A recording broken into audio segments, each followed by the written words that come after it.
সালাম আলাইকুম। ভিক্টৰ খানে গ'ল। এই ভিক্টৰ দাস যদি আজি ভিক্টৰ খান হ'বলগীয়া হৈছে কিয়? কাৰণ এই বিজেপি চৰকাৰে বাধ্য কৰিছে। আকৌ এবাৰ ক'লো, আই ৰিপিট, সালাম আলাইকুম।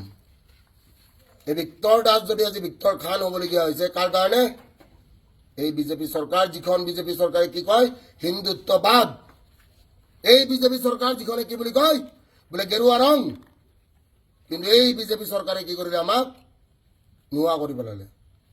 মই টুপি পিন্ধা আপোনালোকে দেখিছে। তহঁতৰ হেমন্ত বিশ্ব শৰ্মাই এদিন টুপি পিন্ধিছিলে যেতিয়া স্বাৰ্থ আছিলে। মোৰ কোনো স্বাৰ্থ নাই আৰু মই পলিটিক্স কেতিয়াও নকৰোঁ। क्योंकि सरकार जिसका भी नहीं होगा। ভিক্টৰ দাস ফ্লেক্স দেগা। দ্বিতীয় প্ৰশ্ন, যোৱাকালি ৰাতিৰ কাহানী সকলোৱে দেখিছে। শুৱালকুছিৰ ল'ৰা কেইটামানে আহি আমাৰ গেট ভাঙি থৈ গুচি গৈছে।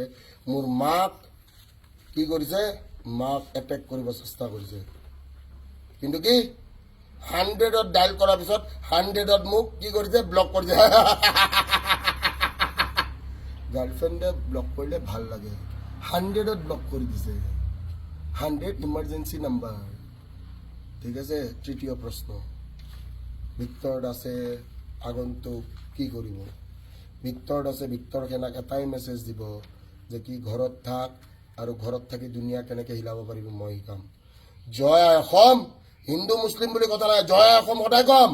আৰু ভিক্টৰ সেনা জিন্দাবাদ থা, ভিক্টৰ সেনা জিন্দাবাদ হে, আৰু ভিক্টৰ সেনা জিন্দাবাদ रहेगा। ঘৰত থাক, ভালকে থাক, বাকী মই শিকাম। গোটেই চিষ্টেম মোৰ হ'ব। হস্পিটেলো মোৰ হ'ব, শ্মশানো মোৰ হ'ব, জেলো মোৰ হ'ব, চব হ'ব। টেনশ্যন নলবি, ভালকে পঢ়। মই পঢ়াব পৰা নাই, মোৰ ভুল হৈছে, মোক পঢ়াব দিয়া নাই। ঠিক আছে। হাত জোৰ কৰি মোৰ ভিক্টৰ সেনাক মই চৰি ক'ব বিচাৰোঁ। যিখিনিয়ে মোৰ 250 টকাত কোৰ্চ লৈছ, মই পঢ়াব পৰা নাই। কিয় জানানে? পঢ়াব দিয়া নাই। মই বৰ আশা কৰি পঢ়াম বুলি আহিছিলোঁ জেলৰ ভিতৰৰ পৰা। ঠিক আছে। চবৰে কথা শুনো আজিকালি। বাকী গোটেই ভিক্টৰ সেনাক ভৰিত ধৰি মই প্ৰণাম কৰিছোঁ। এই সিংহাসন তহঁতৰ হ'ব। ঠিক আছে।